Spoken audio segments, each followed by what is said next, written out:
Resignificar los momentos difíciles, ese será el tema del día de hoy con esta mujer que hace rato no nos acompañaba en el programa y que queremos mucho, Virginia Pardo, una mujer que se ha especializado mucho en estos temas de neurociencia, de cómo vivir mejor, cómo pasarla bien en esta vida. Yo creo que así resumiríamos todo en una frase. Bienvenida. Muchas siempre. Gracias. Gracias a ti. Encantada de estar acá nuevamente contigo, con tu audiencia y bueno, feliz de poder aportar algo.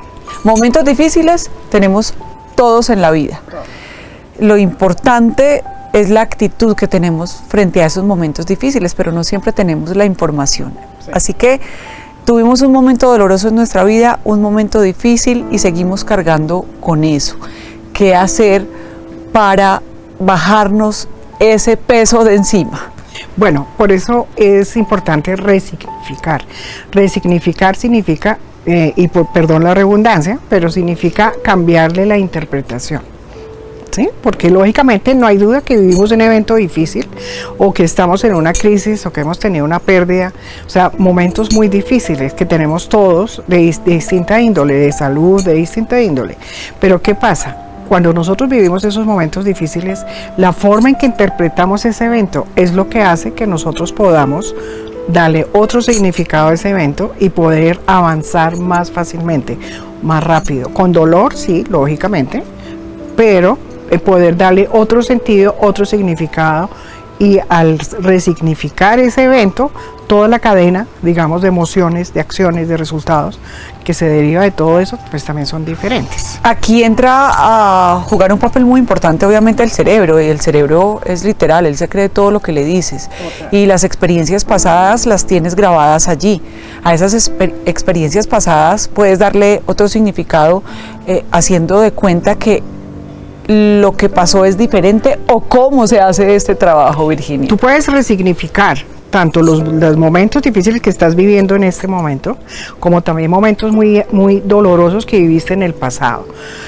Cuando hablamos de resignificar los momentos difíciles del pasado, tiene que ver mucho porque en el momento que lo vivimos había un contexto en ese momento, había una edad en ese momento, había una madurez en ese momento y unas circunstancias. Y eso lógicamente dolió muchísimo y nos impactó y lógicamente nos trajo, digamos, consecuencias que todavía podemos estar cargando. Pero hoy día, si yo me paro hoy y miro ese evento atrás en el tiempo, pero con el contexto de hoy, la madurez de hoy y todas las circunstancias de hoy, me puedo dar cuenta que ese evento que pasó en ese momento lo puedo resignificar y que de pronto no era tan terrible, o si lo fue, hubo buenas consecuencias y crecimiento que yo nunca vi, no valoré, un aprendizaje que estuvo ahí, me fortaleció y yo no me di cuenta, ¿no? Entonces, pues, transformar esos momentos difíciles del pasado, pero hablando de las circunstancias que estés viviendo actualmente, en este momento, igual es importante resignificar, darle otra interpretación. Cuando tú cambias la interpretación, estás cambiando el significado de ese evento en tu vida. Entonces cambias la percepción y cambias la perspectiva. Dos preguntas, Virginia. La primera, cada cosa que nos pasa, cada situación que vivimos tiene un propósito real para nuestra evolución como seres humanos. Y dos, ¿cómo hacer ese trabajo de darle otro significado a una situación que quizá me causó muchísimo dolor? Que quizá fue cuando eras niño, que quizá ni siquiera te acuerdes bien del hecho, porque los seres humanos vamos cambiando la historia a medida que la vamos contando y a medida que van pasando los años.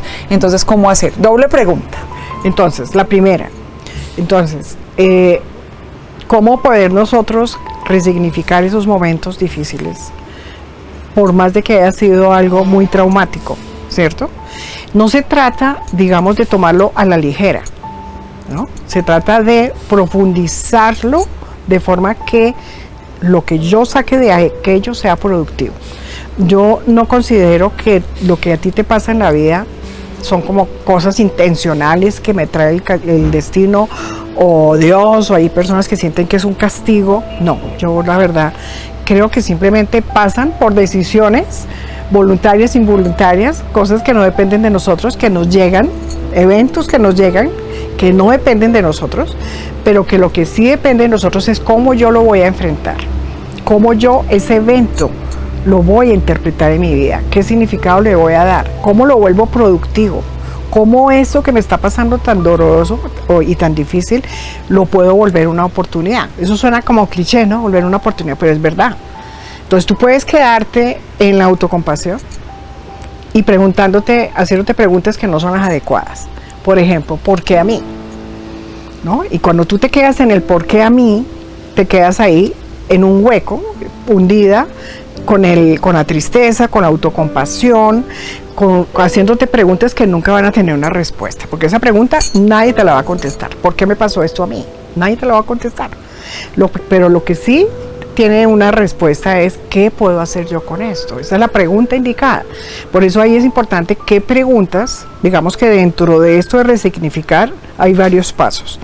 El primer paso para uno poder resignificar es entender que yo soy la que tomo la decisión de hacerlo y solamente yo lo puedo hacer, ¿cierto?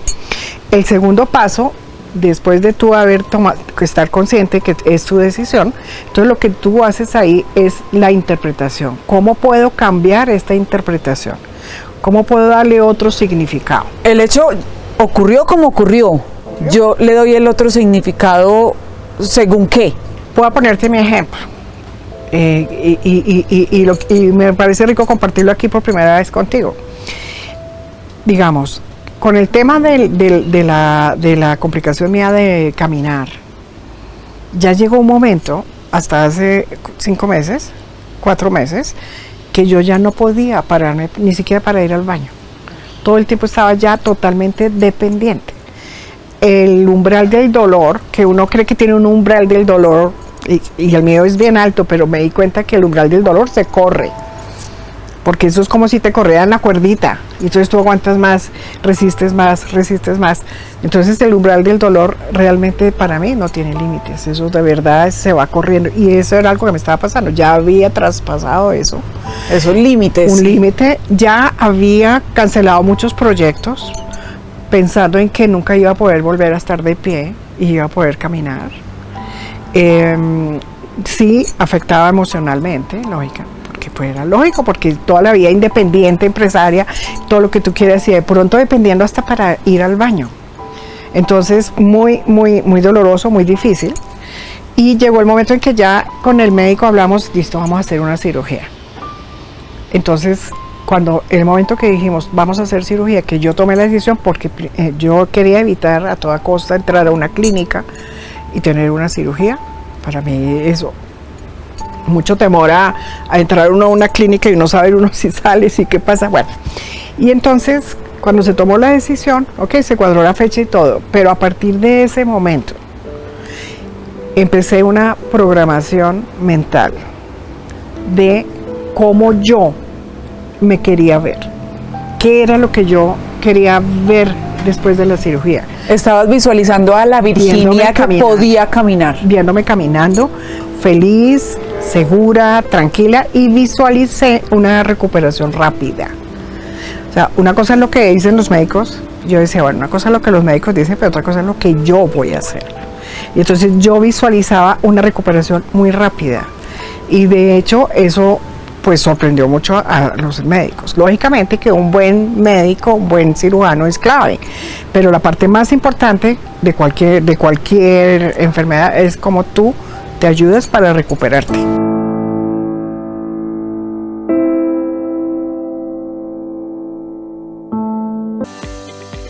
Para ir directo a lo que debes cambiar, empieza por reevaluar esas frases que tienen un no en tus pensamientos. No es posible, no es para mí, no lo podría hacer, no tengo dinero, no soy capaz. Ahí tienes un punto de partida para empezar a trabajar. Reflexiones de mi libro, Un duende en mi cabeza, una fábula para alcanzar tus metas y abrazar la felicidad.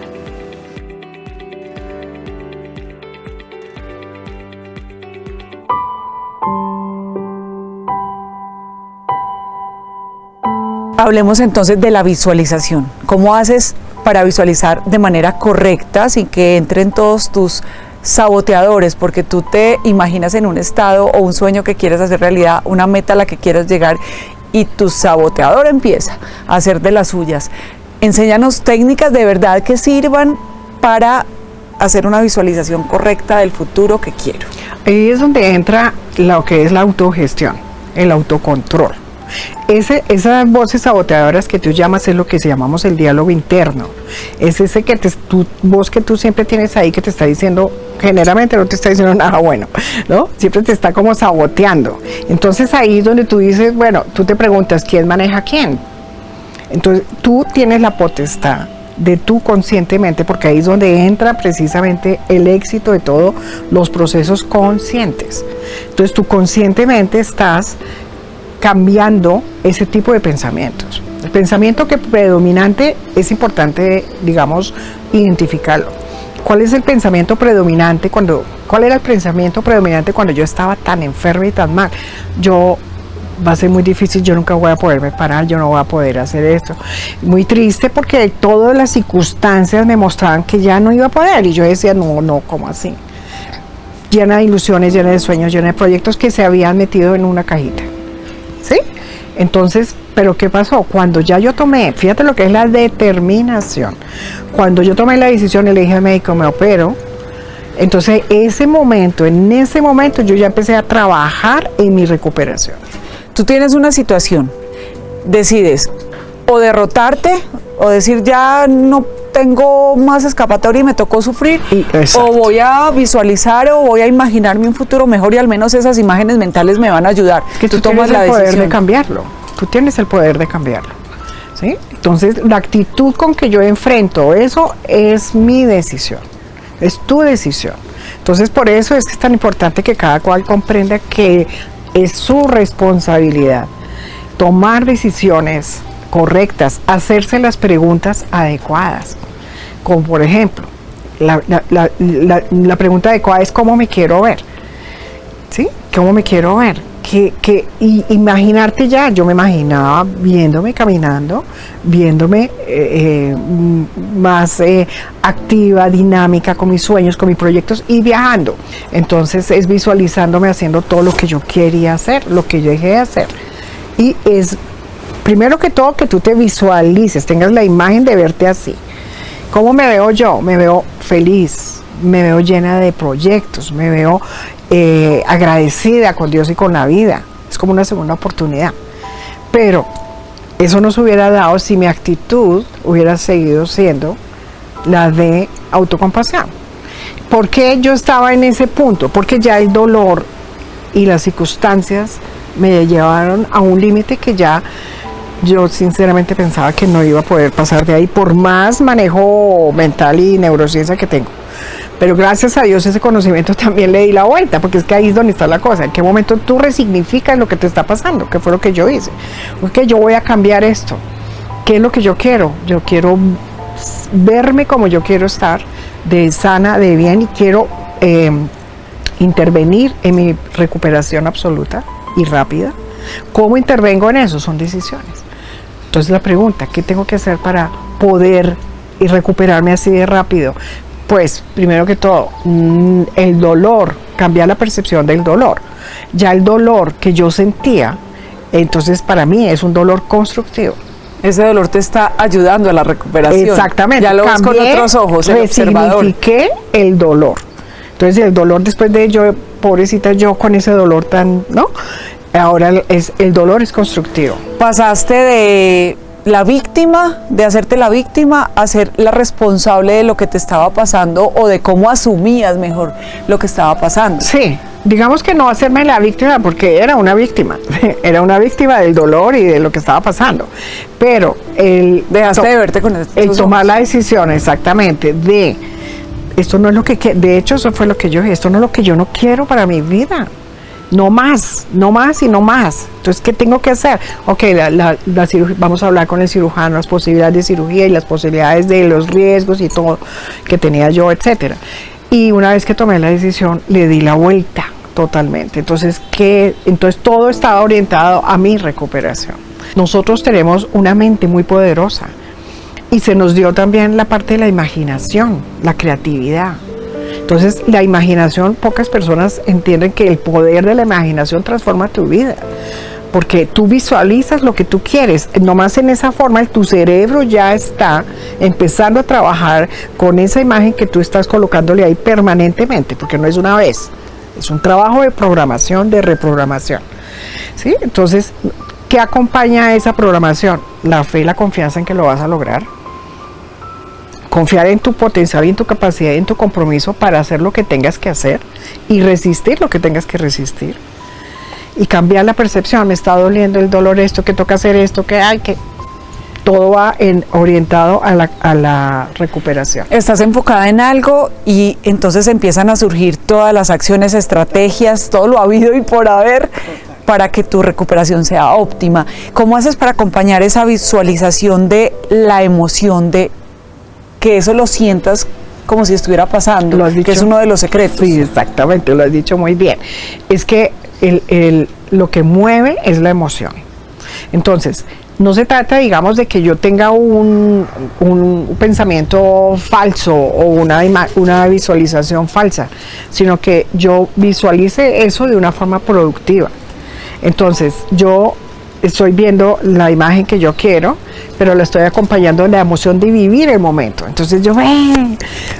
O sea, estás viendo tu película sí, real, pero la estoy sintiendo. Estoy sintiendo como real, es que ahí está la clave. Entonces yo empecé a trabajar en mi recuperación desde la visión de que esto es lo que es, esto es real. Y entonces, lógicamente que yo vi los resultados, pero yo me preparé 2 meses antes de la cirugía, empecé con esa preparación totalmente mental, pero emocional, y lo que tú dices de las emociones es muy cierto. Las emociones son los que a ti de verdad te llevan y te conectan más, digamos, hablando desde las neuroconexiones y desde lo que es la relación que tiene todo lo tuyo mental con tu cuerpo. Entonces tú lógicamente conectas la parte mental con la parte emocional, pensamiento, ¿cierto? Y lógicamente vives la emoción. Si tú tienes un pensamiento negativo, las emociones vienen en cadena. Y después de la emoción, ¿qué viene? La acción. Y después los resultados. Claro. Entonces pero lo más importante de esto, Dianita, es la decisión es tuya. ¿Cómo lo quieres vivir? ¿Qué es lo que tú quieres hacer? ¿Le vas a dar otro significado o te vas a quedar en ese?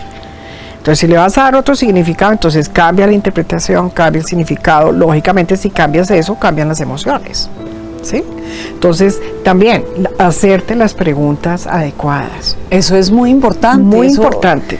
Muy importante. Hacerte las preguntas que te ayudan a salir de donde estás para estar en otro lugar. Por algo la pregunta poderosa es la herramienta más poderosa del coaching. 2 o 3 preguntas poderosas que te debes hacer en medio de una situación complicada, Virginia. En medio de una crisis, de un momento difícil, lo primero que te tienes que preguntar es, ¿depende de mí o no depende de mí salir adelante? Lógicamente que sí, depende de mí. La segunda, ¿qué otra interpretación le puedo dar o qué otro significado le puedo dar a este evento que estoy viviendo en mi vida? O sea, no quedarte solo con lo primero que tú percibiste de que esto es muy doloroso y bueno, en fin, lo que sea que esté pasando, sino qué otra percepción, qué otra interpretación o significado le puedo dar a este evento en mi vida. Eso solamente lo puedes hacer tú. La tercera pregunta es, ¿qué puedo hacer con esto que está pasando? O sea, yo ya me concientizo que está pasando, que depende de mí. Ya me concientizo de qué es esto y qué interpretación le puedo dar, qué cambio puedo hacer. Y lo tercero, lógicamente, es ya ahí, una vez que ya estás consciente de eso, es qué pasos debo dar. ¿Qué recursos internos tengo que me pueden ayudar? Cuando hablamos de recursos internos, estamos hablando de habilidades, de competencias, de dones, de talentos, de tu espiritualidad.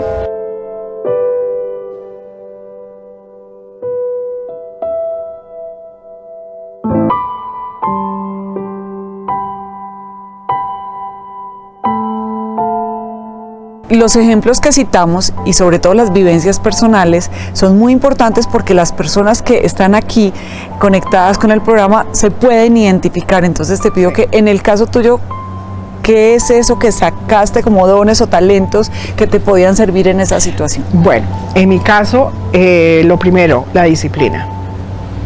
Si no tienes disciplina, no puedes realmente avanzar. porque tú necesitas tener disciplina con lo que te propusiste hacer. Tienes que tener el compromiso de cumplir con los pasos de acción que te colocaste, las tareas que te colocaste, para poder llegar a donde tú quieres llegar. Entonces está la disciplina, está lógicamente la fe y confianza en tu parte espiritual, en quien tú creas, y está también la fe en ti misma. Esa parte es muy importante.